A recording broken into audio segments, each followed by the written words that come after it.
In our effort as preppers and other people to increase our communication skills to be more precise, it is good to have a good comprehensive desk dictionary. This is an older one by Thorndike and Barnhart, but you can find various different kinds out on the market.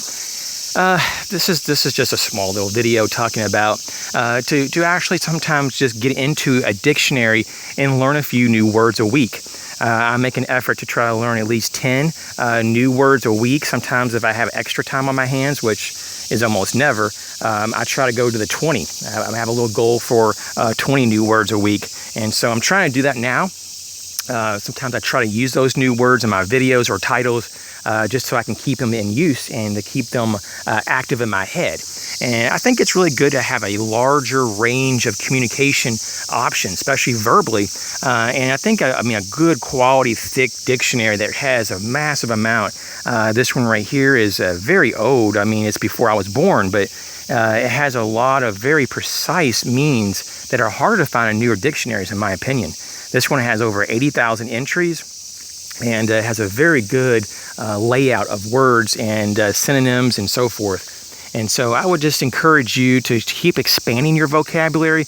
The more you're able to communicate precisely, the less potential for confusion and errors in what you meant to say versus what you did say. And this is going to be very important in an emergency, that you and other people are on the same wavelength in terms of language. Just like if you were over in a different country and they had a national, a big natural disaster, for example, you would want to know what's going on. And since if you didn't understand their language, you're completely in the dark when there's warnings on the radio and people are telling you to do things and you don't even know what they're saying. So the same thing kind of applies on a different level, but especially on the home front here, if there's a major problem and someone's trying to tell you something and using words that you don't understand what that means, that's a really bad time to ask, well, what is that? What's the definition of that word? I don't understand. So get educated now. There's dictionaries everywhere.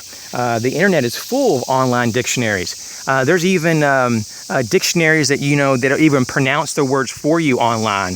I even have a tablet that it actually will pronounce words and read for you. So I'm just saying there's really no excuse to not be able to expand your vocabulary and your education.